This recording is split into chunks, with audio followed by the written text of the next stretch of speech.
അന്യദേശത്ത്, അതെ, നീ ഇന്നായിരിക്കുന്ന അതേ ഇടത്ത് ദൈവം നിനക്കൊരു അഡ്രസ്സ് തരുവാൻ പോകുന്നു. ഞാൻ രതീഷ്, നിങ്ങളായിരിക്കുന്നത് പ്രൈസർ ഫാമിലിയുടെ പ്രഭാതം എന്ന പ്രതിദിന വചന സന്ദേശത്തിനൊപ്പം അപ്പോസ്തല പ്രവൃത്തികളുടെ പുസ്തകം 28-ാം അധ്യായം അതിൻ്റെ 29-ാമത്തെ വാക്യം. അവിടെ വിധത്തിൽ രേഖപ്പെടുത്തപ്പെട്ടിരിക്കുന്നു: അവൻ കൂലിക്ക് വാങ്ങിയ വീട്ടിൽ 2 സംവത്സരം മുഴുവൻ പാർത്തു. തൻ്റെ അടുക്കൽ വരുന്നവരെയൊക്കെയും കൈക്കൊണ്ട് പൂർണ്ണ പ്രാഗൽഭ്യത്തോടെ വിഘ്നം കൂടാതെ ദൈവരാജ്യം പ്രസംഗിച്ചും കർത്താവായ യേശുക്രിസ്തുവിനെ കുറിച്ച് ഉപദേശിച്ചും പോന്നു. 30-ാമത്തെ വാക്യവും കൂടെ ഞാൻ ചേർത്ത് വായിച്ചു. ചില നാളുകൾക്ക് മുമ്പ് പ്രൈസർ ഫാമിലിയിലേക്ക് കടന്നു വന്ന ഒരു സഹോദരൻ സഹോദരി, അവർ പ്രൈസർ ഫാമിലിയിലേക്ക് വിളിക്കുന്ന സമയത്ത് ഒരു വാടക വീട്ടിലായിരിക്കുന്നു. അവിടെ ഏറ്റവും അടിസ്ഥാനപരമായ ആവശ്യം അവർക്കൊരു ഭവനം വേണം.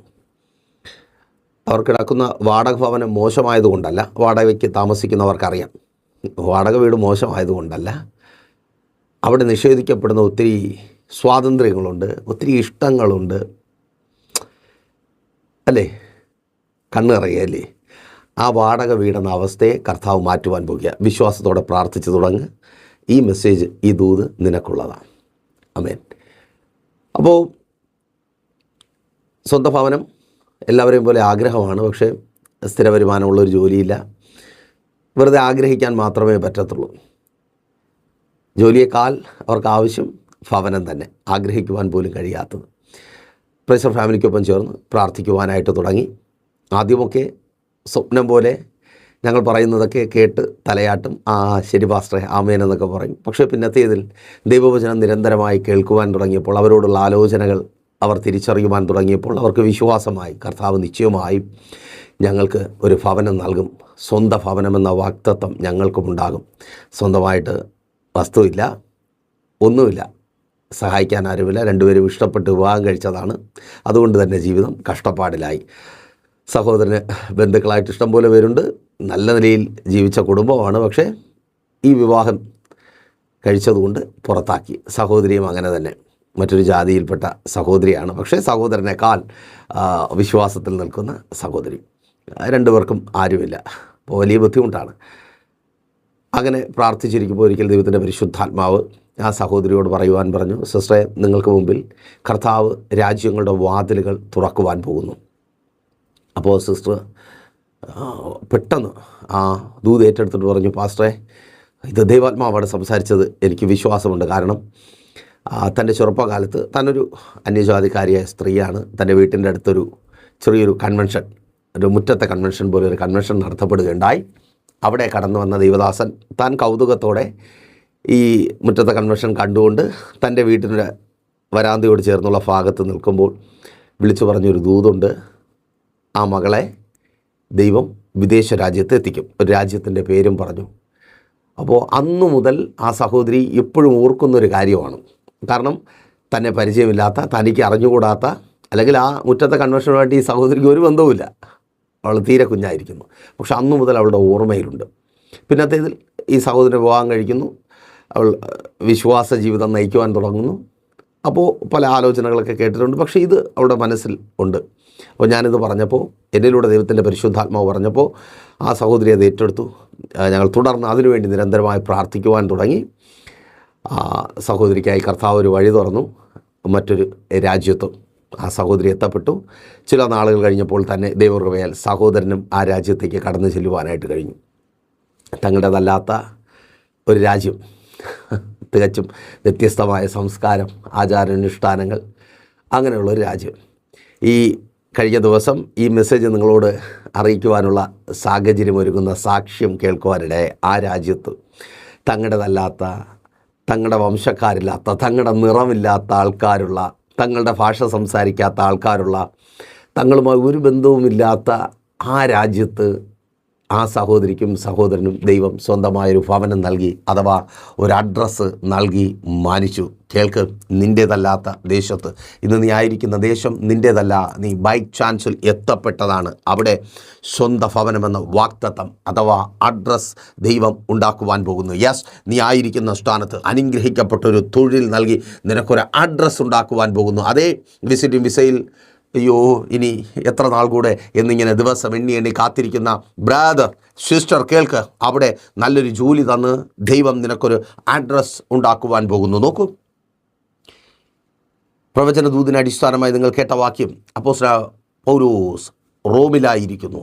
റോമിൽ അവനായിരിക്കുന്നത് വിസിറ്റിങ്ങിന് പോയതല്ല, ജോലിക്ക് പോയതല്ല, മറിച്ച് തടവിലാക്കപ്പെട്ടവനായി അല്ലെങ്കിൽ ഒരു വിചാരണ തടവുകാരനായി പോയതാണ്. റോമിൽ വിചാരണ തടവുകാരനായ റോമിലെത്തി. പക്ഷെ വചനം പറയുന്നു 2 സംവത്സരം മുഴുവൻ കൂലിക്ക് വാങ്ങിയ അഥവാ വില കൊടുത്ത് വാങ്ങിയ വീട്ടിൽ അപ്പോസ്തലനായ പൗലോസ് പാർത്തു. തടവിലേക്ക് പോയതാണ്, പക്ഷേ സ്വന്തം ഭവനത്തിനകത്ത് പാർക്കുന്നു. കേൾക്ക്, ആമേൻ.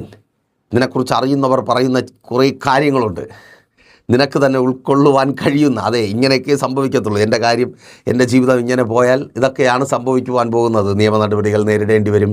ഇറക്കി വിടപ്പെടലിൻ്റെ അനുഭവത്തിലായി സ്തോത്രം. അതെ, ആ ബാങ്ക് നടപടിയുമായി ബന്ധപ്പെട്ട് ഇറങ്ങി പോകേണ്ടി വരും. അപ്പോൾ ചിലരൊക്കെ പറഞ്ഞു തരുന്നുണ്ട് കേസ് കൊടുക്കണം നമുക്ക്. അപ്പോൾ അങ്ങനെ ഒരുപാട് കാര്യങ്ങൾ. പക്ഷേ എങ്കിലും നമ്മുടെ ഒരു കാഴ്ചപ്പാട് നമുക്ക് പറഞ്ഞു തരുന്ന കാര്യമുണ്ട്. വലിയ പാടാണ് തിരികെ കിട്ടാൻ വേണ്ടി, അല്ലേ?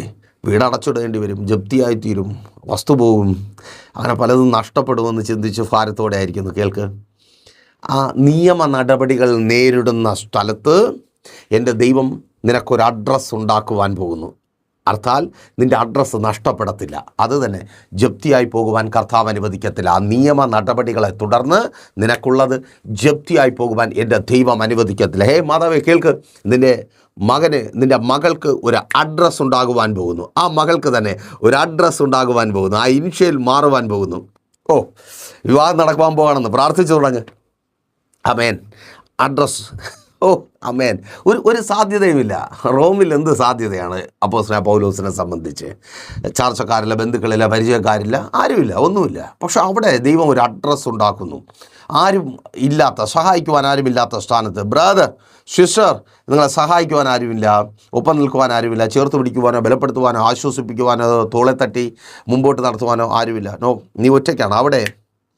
യെസ്, അവിടെ നിനക്കൊരു അഡ്രസ്സ് ഉണ്ടാകുവാൻ പോകുന്നു. നിൻ്റെ പേരവിടെ നഷ്ടപ്പെട്ടു പോകാതെ എൻ്റെ ദൈവം നിലനിർത്തുവാൻ പോകുന്നു. കേൾക്ക്, ആ ഭവനത്തിൽ, നീ കെട്ടിക്കയറിപ്പോയ ഭവനത്തിനകത്ത് നിൻ്റെ പേര് നഷ്ടപ്പെട്ടു പോകാതിരിക്കുവാൻ കേസൊക്കെ നടന്നുകൊണ്ടിരിക്കുക, നിയമ നടപടികളൊക്കെ ഉണ്ട്. പക്ഷേ അതിന് മധ്യത്തിലും ദൈവത്തിൻ്റെ പരിശുദ്ധാത്മാവ് നിന്നോട് ഉറപ്പിച്ച് പറയുന്നു, നിൻ്റെ പേര് നഷ്ടപ്പെടത്തില്ല.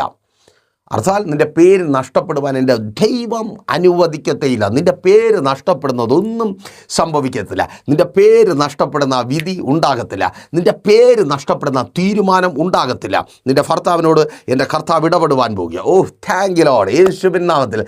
ബ്രദർ, നിൻ്റെ ഭാര്യയോട് എൻ്റെ കർത്താവ് ഇടപെടുവാൻ പോകുക. നിൻ്റെ അഡ്രസ്സ് നഷ്ടപ്പെടുന്നത്, നിൻ്റെ പേര് നഷ്ടപ്പെടുന്നതൊന്നും സംഭവിക്കുവാൻ എൻ്റെ ദൈവം അനുവദിക്കത്തില്ല. ഒന്നുകൂടെ ഞാൻ പറയട്ടെ, നിൻ്റെ ജോലി നഷ്ടപ്പെടുന്നത് സംഭവിക്കുവാൻ എൻ്റെ ദൈവം അനുവദിക്കത്തില്ല. ആ ബിസിനസ്, ആമേൻ, നീ അതിൽ നിന്ന് തള്ളപ്പെടുന്നത് സംഭവിക്കുവാൻ. സ്തോത്രം. ഇന്ന് നടക്കുന്ന കാര്യങ്ങൾ നിന്നെ പഠിപ്പിക്കുന്നൊരു പാഠം അല്ലെങ്കിൽ ഒരു റിയാലിറ്റി. നീ പുറന്തള്ളപ്പെട്ടു പോകും, നീ പുറത്തായി പോകും. നോ, അങ്ങനെ സംഭവിക്കത്തില്ല. അങ്ങനെ ഒരിക്കലും സംഭവിക്കുവാൻ ദൈവം അനുവദിക്കത്തില്ല. ഓ സ്തോത്രം. നിൻ്റെ പേര് നഷ്ടപ്പെട്ടു പോകുവാൻ എൻ്റെ ദൈവം അനുവദിക്കത്തേ ഇല്ല. ആമേൻ. അപ്പോൾ റെഡിയാണോ? നഷ്ടപ്പെട്ടു പോകാത്ത പേര്, നിങ്ങളുടേതല്ലാത്ത ഇടത്ത്, നിങ്ങളുടേതല്ലാത്ത രാജ്യത്ത്, നിങ്ങൾക്ക് അനുയോജ്യമല്ലാത്ത അറ്റ്മോസ്ഫിയറിൽ എത്തപ്പെട്ടു. പക്ഷേ ഇപ്പോഴും ടെൻഷൻ അതാ, എങ്ങനെ ഇവിടെ പിടിച്ചു നിൽക്കും, എങ്ങനെ അവിടെ തുടരും? നോ, നീ അവിടെ തുടരും. ആ രാജ്യക്കാരനെന്ന് നിൻ്റെ ദേശം നിന്നെ വിളിക്കും. യെസ്, അമ്മേൻ. ദൂതാ സഹോദരി, വിശ്വാസത്തോടെ പ്രാർത്ഥിക്കും. ആ ജോലി ചെയ്യുന്ന ആളെന്ന് ആ പേരിനൊരു പവറുണ്ട്. യെസ്, ഒരിക്കൽ കൂടി, ആ പേരിനൊരു പവറുണ്ട്. ആ പേരുള്ളവൻ, ആ ജോലി ചെയ്യുന്ന ആ പേരുള്ളവനായി നിൻ്റെ ദേശം നിന്നെ അറിയും. Yes, amen. Oh thank you Lord. Address ഉണ്ടാകും. അത് നഷ്ടപ്പെട്ടു പോകുവാൻ ദൈവം അനുവദിക്കത്തില്ല. ഇപ്പോൾ അവിടെ താമസിക്കുന്നിടത്ത് ഒരു അനുകൂലതയുമില്ല, ഒരു സാധ്യതയില്ല, ഇഷ്ടവുമില്ല. ചിലർ പറയണം എനിക്ക് ദേശം വേണ്ട. നോ, അവിടെ നിനക്കൊരു അഡ്രസ്സ് ഉണ്ടാകുവാൻ പോകുക. നീ ഇന്ന് ഇഷ്ടപ്പെടാത്ത, ഒത്തിരി കഷ്ടപ്പെടുന്ന ദേശത്തെ നീ ഇഷ്ടപ്പെടും വിധത്തിൽ ദൈവം നിനക്ക് അഡ്രസ്സ് ഉണ്ടാക്കുവാൻ പോകുന്നു. റെഡിയാണോ പ്രാർത്ഥിക്കുവാൻ, ഉപവസിക്കുവാൻ? അപ്പോൾ നിങ്ങൾ ചോദിക്കും, പാസ്റ്റർ എങ്ങനെ ഉപവസിക്കുവാൻ കഴിയും? പ്രൈസ് ഓഫ് ഫാമിലിക്കൊപ്പം നിങ്ങൾക്കതിന് അവസരമുണ്ട്. നിങ്ങൾ ലോകത്തിൻ്റെ ഏത് ഭാഗത്തായിരുന്നാലും ഞങ്ങൾക്കൊപ്പം ചേർന്ന് ഉപവസിക്കുവാനും അഡ്രസ്സ് എഴുതി ചേർക്കുവാനും അവസരമുണ്ട്. കോൺടാക്ട് ചെയ്താൽ മതി, ഞാൻ കൂടുതൽ വിവരങ്ങൾ അറിയിക്കാം. പ്രാർത്ഥനാ വിഷയങ്ങൾ അറിയിക്കുന്ന കാര്യം മറക്കണ്ട. എല്ലാ ദിവസങ്ങളിൽ നിന്നും നിങ്ങൾക്ക് പ്രൈസർ ഫാമിലിക്കൊപ്പം ഒരുമിച്ചായിരുന്നു വചനം കേൾക്കുവാനും പ്രാർത്ഥിക്കുവാനുമുള്ള അവസരമുണ്ട്. പ്രൈസർ ഫാമിലി ഗ്ലോബൽ എന്ന നമ്മുടെ യൂട്യൂബ് ചാനലിലൂടെ ഫേസ്ബുക്ക് പേജിലൂടെയും ഞായറാഴ്ച രാവിലെ 10 മണിക്ക് സഭാരാധന തിരുവനന്തപുരം ജില്ലയിൽ വെള്ളയാണി കാർഷിക കോളേജിന് സമീപം Kakkamoola Chamavila praise church family worship സെൻറ്ററിൽ വെച്ച് വെള്ളിയാഴ്ച രാവിലെ 11:30 മണി മുതൽ ഉപവാസവും ഓൺലൈൻ മധ്യസ്ഥ പ്രാർത്ഥനയുമുണ്ട്. മറക്കണ്ട, കടന്നു വന്നു നോക്ക്. ബ്ലെസ്സിങ് ആയിട്ടുള്ളൊരു ശുശ്രൂഷ അനുഭവം, വചന ശുശ്രൂഷയും കൂട്ടായ്മയും ആരാധനയും ഒക്കെ നിങ്ങൾക്ക് വ്യത്യസ്തമായി അനുഭവിക്കുവാൻ കർത്താവ് അവസരം നൽകും. എന്നാൽ കണ്ണടച്ച വിശ്വസ്ത കർത്താവെയും നല്ല ദൈവമേ, ഒപ്പമായിരിക്കുന്ന ജനത്തെ അടിയൻ അനുഗ്രഹിച്ച് പ്രാർത്ഥിക്കുന്നു. അഡ്രസ്സ് ഇല്ലാത്തവർ, തള്ളപ്പെട്ടു പോയവർ, വാടക വീടുകൾ മാറി മാറി ജീവിതത്തിൻ്റെ നല്ല പങ്ക് ഒഴുക്കിക്കളയുന്നവർ, യേശുവേ ഒരു അഡ്രസ്സ് ഉണ്ടാകട്ടെ. നല്ലൊരു ജോലി അന്വേഷിച്ച് നടക്കുന്നവർ, ഒരു അഡ്രസ്സ് ഉണ്ടാകട്ടെ. യേശുവേ അങ്ങ് അത്ഭുതം പ്രവർത്തിക്കണം. ഇവരുന്നായിരിക്കുന്ന എല്ലാ അവസ്ഥകളും മാറിപ്പോകട്ടെ. ഇവർക്ക് വേണ്ടി സ്വർഗം അങ്ങ് അത്ഭുതം പ്രവർത്തിക്കണമേ. ഇത് അത്ഭുതത്തിൻ്റെയും ദൈവപ്രവൃത്തിയുടെയും ദിവസമായി തീരട്ടെ. കുടുംബജീവിതങ്ങൾ അനുഗ്രഹിക്കപ്പെടുത്ത ഭാര്യ ഭർത്താവ് സ്നേഹത്തിൽ ഐക്യതയിൽ ചേർന്ന് വരട്ടെ. ആ കുടുംബത്തിനകത്ത് ദേശത്തിൽ നിർത്തത്തില്ല എന്ന് വാദിക്കുന്ന ദുഷ്ടമനുഷ്യരുടെ മധ്യത്തിൽ സ്വർഗമങ്ങ് ഉറപ്പിക്കണമേ. കുടുംബജീവിതങ്ങളെ പണിയണമേ കർത്താവേ. മദ്യപാന വ്യഭിചാര വെറുക്കൂത്തുകൾ അകത്തുനിന്ന് വ്യക്തികളിൽ നിന്ന് മാറിപ്പോകട്ടെ. ശുശ്രൂഷകന്മാർ അനുഗ്രഹിക്കപ്പെടട്ടെ.